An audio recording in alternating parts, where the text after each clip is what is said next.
Welcome to American Education FM, everybody. I'm Dr. Sean Brooks. Okay, so in the last episode, I mentioned toward the end a letter that I was going to read here, and this comes from Substack, and it's Common Sense with Barry Weiss, and it's titled, "You Have to Read This Letter." A New York father pulls his daughter out of Barely with a message to the whole school. Is the dam starting to break? And again, the importance of, just very briefly before I read this, the importance of sending an outgoing letter to employees, administrators, parents, what have you, when you're making a move, either pulling yourself as an employee out of a school building or pulling your child out of a school system because of, again, their nefarious practices, is an important move to make. And it really is a move that everybody should make so that the people in the area know exactly what's going on. But here's how it starts, and then it gets down to the actual letter. So here we go. Quote, "I was planning to publish a roundup today of the many thoughtful responses to Paul Rossi's essay. I'm going to save that post for Sunday because I was just sent this letter that has my jaw on the floor. It was written by a Barely parent named Andrew Gutman. If you don't know about Barely, it's a private all-girls school in the Upper East Side of Manhattan. It costs $54,000 a year, and prospective families apparently have to take an anti-racism pledge to be considered for admission. In the course of my reporting for this piece, I spoke to a few Barely parents. Gutman chose to pull his daughter, who has been in the school since kindergarten, and sent this missive to all 600 or so families in the school earlier this week. Among the lines, quote, if Barely's admission was truly considered about so-called equity, it would be discussing the cessation of admissions preferences for legacies, siblings, and those families with especially deep pockets. If the administration was genuinely serious about diversity, it would not insist on the indoctrination of its students and their families to a single mindset most reminiscent of the Chinese Cultural Revolution. Unquote. I'm passing the whole thing below. Meantime, I'm going to ask Andrew Gutman to join Paul Rossi and me for our subscriber-only conversation this coming Tuesday night. I hope he'll join. Details about that event will be in Sunday's post. I promise this newsletter won't be exclusive about education, but my gosh, it is a wild right story to follow right now. See you Sunday. Okay, so here's how the letter reads. And it's lengthy, so bear with me. But clearly it's good. In fact, I'm just going to say this too. Destroying critical race theory and cutting it down is arguably the easiest thing to do, and I've said it 1,000 times on this podcast, because it's made up. It's pretend. And because it's pretend, throwing it back in the people's faces who are actually claiming that it's important or that it's an actual thing is arguably the easiest thing to do. So, again, good for this parent for writing it, but any parent can write a letter like this because, again, it's just, I don't know, it's not that tough. Okay, so this is titled April 13th, 2021. Dear fellow Barely parents, quote, our family recently made the decision not to re-enroll our daughter at Barely for the 2021-22 school year. She has been at Barely for 7 years, beginning in kindergarten. In short, we no longer believe that Barely's administration and board of trustees have any of our children's best interests at heart. Moreover, we no longer have confidence that our daughter will receive the quality of education necessary to further her development into a critically thinking, responsible, enlightened, and civic-minded adult. I write to you as a fellow parent to share our reasons for leaving the Barely community, but also to urge you to act before the damage to the school, to its community, and to your own child's education is irreparable. It cannot be stated strongly enough that Barely's obsession with race must stop. It should be abundantly clear to any thinking parent that Barely has completely lost its way. The administration and the board of trustees have displayed a cowardly and appalling lack of leadership by appeasing to an anti-intellectual, illiberal mob, and then allowing the school to be captured by that same mob. What follows are my own personal views on Berkeley's anti-racism initiatives, but these are just a handful of the criticisms that I know other parents have expressed. I object to the view that I should be judged by the color of my skin. I cannot tolerate a school that not only judges my daughter by the color of her skin, but encourages and instructs her to prejudge others by theirs. By viewing every element of education, every aspect of history, and every facet of society through the lens of skin color and race, we are desecrating the legacy of Dr. Martin Luther King Jr. and utterly violating the movement for which such civil rights leaders believed, fought, and died. I object to the charge of systemic racism in this country and at our school. Systemic racism, properly understood, is segregated schools and separate lunch counters. It is the interning of Japanese and the exterminating of Jews. Systemic racism is unequivocally not a small number of isolated incidents over a period of decades.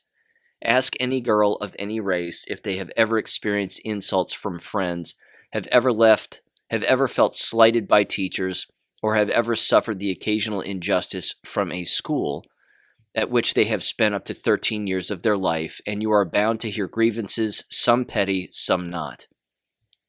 We have not had systemic racism against blacks in this country since the civil rights reforms of the 1960s, a period of more than 50 years.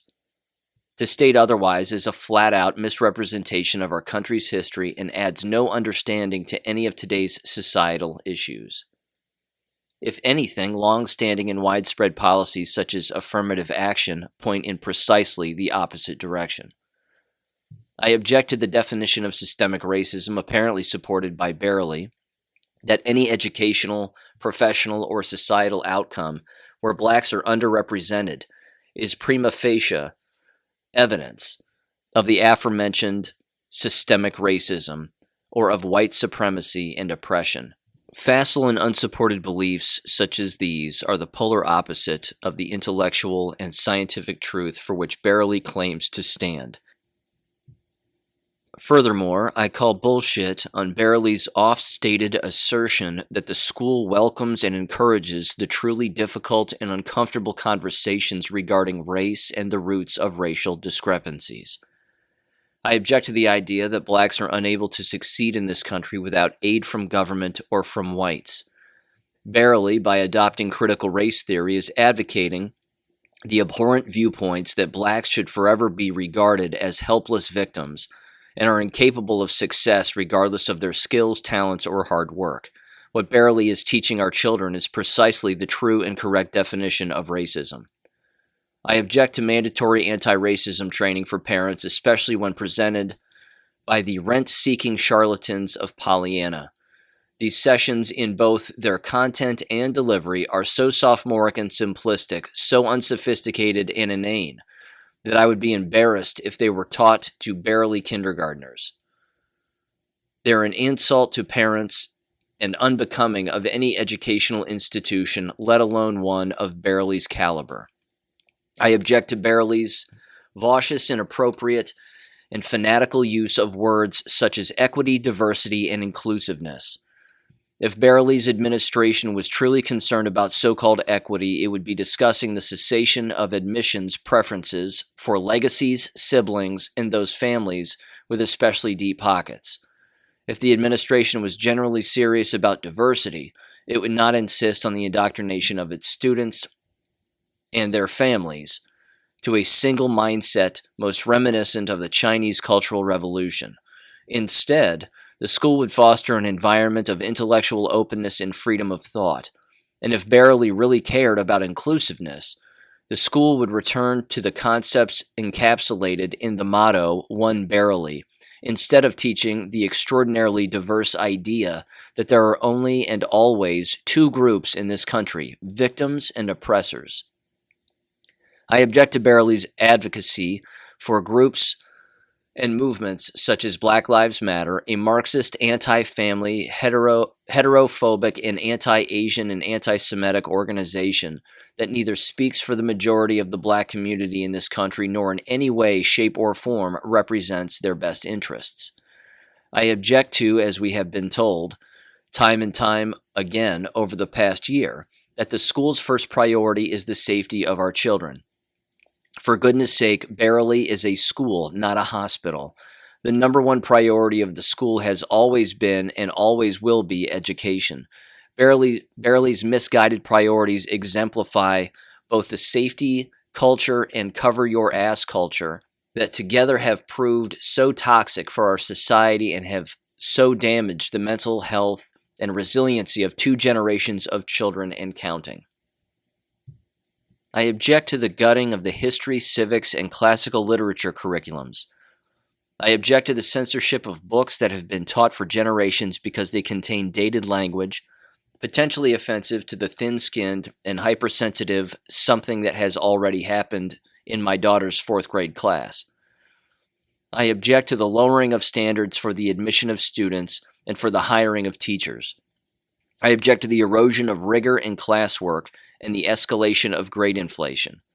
Any parent with eyes open can foresee these inevitabilities should anti-racism initiatives be allowed to persist. We have today in our country, from both political parties and at all levels of government, the most unwise and unvirtuous leaders in our nation's history. Schools like Barely are supposed to be the training grounds for those leaders. Our nations will not survive a generation of leadership even more poorly educated than we have now, nor will we survive a generation of students taught to hate its own country and despise its history. Lastly, I object with as strong a sentiment as possible that Barely has begun to teach what to think instead of how to think. I object that the school is now fostering an environment where our daughters and our daughters' teachers are afraid to speak their minds in class for fear of consequences. I object that Barely is trying to usurp the role of parents in teaching morality and bullying parents to adopt that false morality at home. I object that Barely is fostering a divisive community where families of different races, which until recently were part of the same community, are now segregated into 2. These are the reasons why we can no longer send our daughter to Barely. Over the past several months, I have personally spoken to many Barely parents as well as parents of children at peer institutions. It is abundantly clear that the majority of parents believe that Barely's anti-racism policies are misguided, divisive, counterproductive, and cancerous. Many believe, as I do, that these policies will ultimately destroy what was, until recently, a wonderful educational institution. But as I'm sure will come as no surprise to you, given the insidious cancel culture that has late permeated our society, most parents are too fearful to speak up. But speak up you must. There is a strength in numbers, and I assure you the numbers are there. Contact the administration and the Board of Trustees and demand an end to the destructive anti-intellectual claptrap known as anti-racism.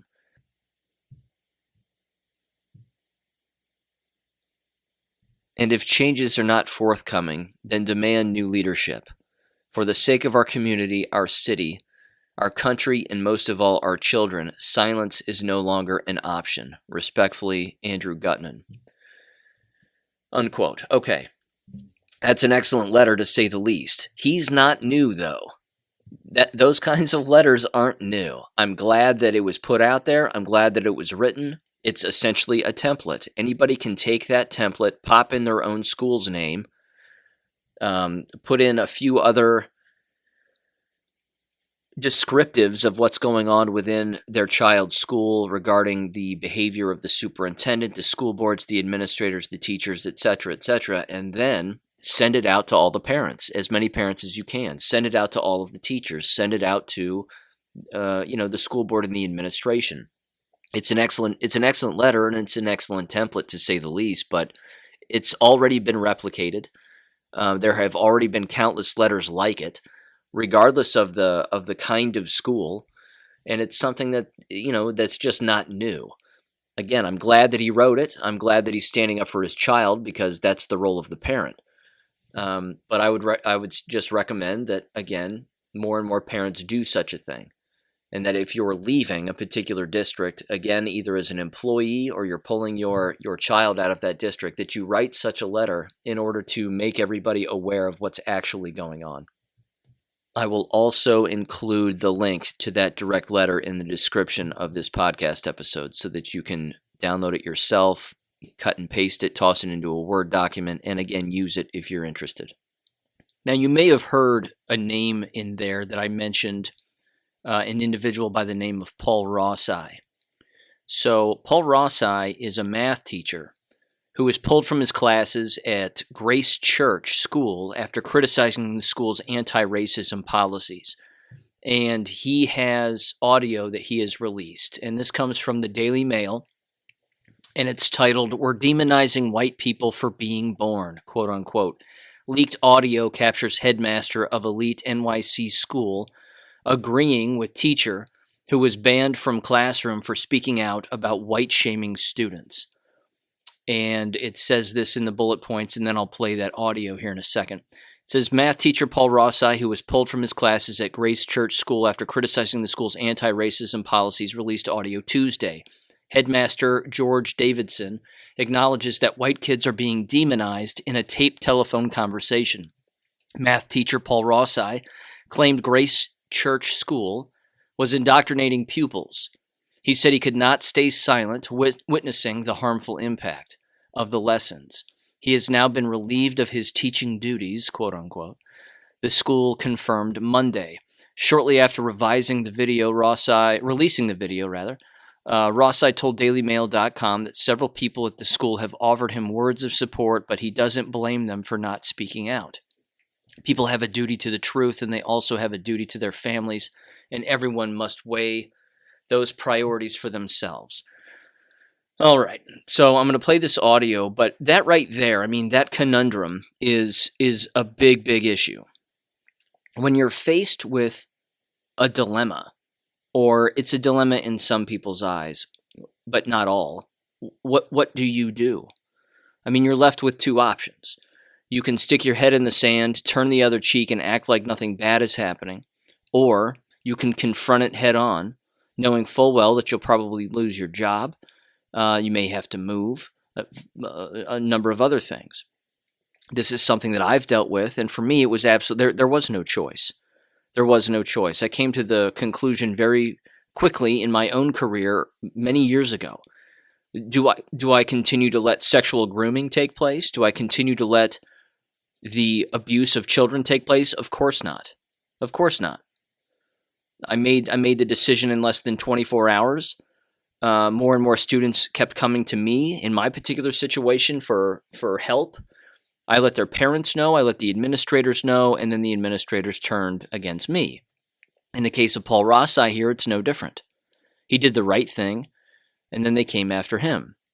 So people need to understand that this kind of thing happens all of the time. It happens every single day in K-12 schools all across the United States and all across the world, where you're faced with a decision to make. Again, do you do the right thing, or do you act like bad things aren't happening? But you have to stand up for students, and you have to stand up for their safety, and you have to stand up for their well-rounded education, and you have to stand against this kind of indoctrination that is seeking to divide people, it's seeking to hurt people, and it's seeking to create a more violent environment. And you cannot learn in a violent environment. So here is his leaked audio. Here we go. Let me ask you something, George, because I think there's something very different about having a single experience where you make sense of it, right? And having a teacher, an authority figure, talk to you endlessly every year telling you that because you have whiteness, you are associated with evils, all these different evils. These are moral evils. It's not the same as taking like a physical thing, because it doesn't affect your moral value. That's the problem. The fact is that I'm agreeing with you that there has been a demonization that we need to get our hands around in the way in which people are doing this understanding. Okay, so you agree that we're demonizing kids? We're demonizing we're demonizing white people for being born. And are some of our students white people? What? Are some of our students white people? Yes. Okay, so we're demonizing white kids. Why don't you just say it? We are using language that makes them feel less than for nothing that they are personally responsible for. You can have, and I'm happy to keep debating, and I don't actually have any doubt, because I've known you for 9 years, of your sincerity in your belief. And I also have grave doubts about some of the doctrinaire stuff that gets spouted at us in the name of anti-racism. Like what? And so I don't disagree entirely with some of your points of view. Can you elaborate? Because it would help me. It would help me understand what's going on. I think that one of the things that's going on a little too much, and we've talked about this, is that the demonization of being white and the attempt to link anybody who's white to the perpetuation of white supremacy. Thank you, George. So there is no question that there is an entire strain in here that causes that misinterpretation. Now, I am someone... Wait a minute. But what about impact over intent? Don't those kids get the benefit of impact over intent? Our attempt is going to be to get everybody centered again. All right. I will tell you, I mean, that's a huge task, because I will tell you that we are, if you try to do that, they're already, like, the barn doors open and they're all in the barn. I mean, they're fighting a revolution that you don't even know they're fighting. And Grace, they're going to hollow out Grace, and they're going to move on to the next institution. That's what's going to happen. Like, I think that they've hollowed out a bunch of other ones ahead of us. So yeah, that's what I'm saying. You're just a little stone in the path. This beautiful, wonderful institution that's educated so many children over almost a century is over a century. So regarding the headmaster of the school, you can hear his trepidation in his voice. I mean, he's treading too lightly. And this right here is the problem. That's not a leader. That's not how a leader talks. A leader is direct, gets right to the point, and then moves forward with the right thing and the right move. You see, there was a time in that school's history, as it is in countless schools' history, where such nonsense didn't even exist. Such indoctrination, such brainwashing didn't exist. Now, there's always been brainwashing with falsifying information and teachers not really knowing the truth and believing every word in a textbook, and textbooks lying to students, and most people who are free thinkers and investigate know that that's the facts, know that that that's the truth. But the trepidation in his voice gives away again that he's treading far too lightly. He, as the headmaster of the school, he could squash this in a heartbeat. The presence of all of this race baiting, division, nonsense, the critical race theory, this, hating white people, that, all of it. He could squash it in an absolute heartbeat. He could snap his fingers and it's gone. But he doesn't. He doesn't. Because he doesn't want to rock the boat of the people who believe things that aren't real, who are there, working there, and pushing forth this false ideology. It's very dangerous, and this is why the best educators are the ones that are quitting. The best ones are leaving the business. And then you're left with mediocrity. And mediocrity is the easiest to manipulate. Mediocre teachers are the easiest to manipulate. So there's that. Okay. Here's the last thing. And I wanted to mention this too, because this is super cool and super important. Vanessa Hurst contacted me again through email to give me an update as to what happened in their most recent board meeting, which was on Tuesday. And here's what she said, and I'm just going to read this email and, again, just riff on it a little bit because it's absolutely fantastic, and this right here proves If you just do a little bit of legwork, you'll be surprised how many people will rally around you in the right direction. Because again, their school district is dealing with a very similar thing, except they're taking it to the next level as far as reorganizing their entire school and the entire system and the way that it works, and essentially making it sort of this communistic work camp. And that's not an exaggeration. She says this, quote, Sean, I have some parent friends asking if I know of any homeschooling programs or courses I'd recommend. I can't remember the name of the one you recommended. Would you refresh my memory? The online school that I've brought up here on a regular basis, thanks to other listeners of the podcast who I've talked with and have been guests on the podcast, they themselves put their first grade daughter through calverteducation.com. So the website is calverteducation.com/academy. I highly recommend it. Again, having taken a look at the course list, at face value, it looks absolutely fantastic. It's not one of those programs that takes all day. It's not that kind of a program. It's actual learning the way that it's supposed to be done. So that's my recommendation. Again, for anybody out there who's interested in online homeschooling, check out calverteducation.com/academy. She continues here with the email, quote, the meeting Tuesday night was pretty intense. Almost 100 parents attended and 10 or so spoke, myself included. When I spoke, I asked your question about outside influence feeding these ideas and how much money they stand to make implementing these programs. Now, I'm going to stop here. What's interesting, of course, and anybody who's listened to this podcast knows this, that when you speak at a board meeting, it's not a Q&A, usually. You can ask them questions, but then the school board just sort of sits there and, they'll just look ignorant. They may comment on particular things later on, but usually speaking, in school board meetings, there's no real Q&A.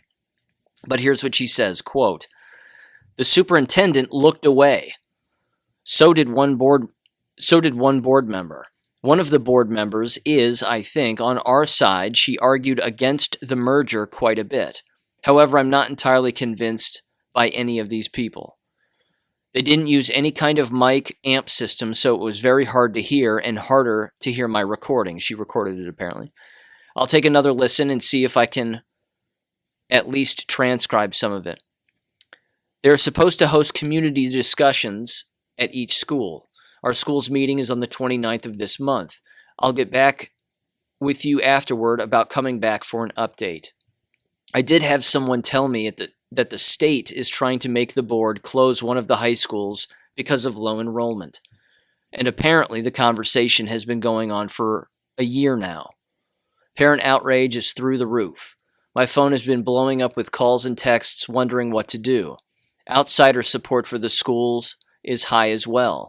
2 mayors and the city council members are working together to fight this, and they are campaigning hard.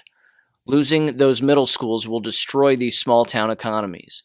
They plan on attending the individual school meetings over the next 2 weeks and the board meeting on May 18th. Finally, I did something I thought I'd never do. I called my old publisher at the newspaper. Vanessa's a former newspaper reporter. It's worth noting, and apparently a very, very good one, clearly. She continues, quote, they are in the neighboring LaRue County, but they cover New Haven news because the town is basically wrapped around part of their county coverage area. I had a very long chat with her, and she agreed to give me a little more comprehensive coverage than we've been getting. She's conservative and even talked about the socialism happening in her daughter's own school. So we'll see what happens there. She has some political connections I'm hoping to get a foot in the door with. One step at a time. Thanks again, Vanessa. This is it. This right here is it. This is working. And this school district is back on their heels.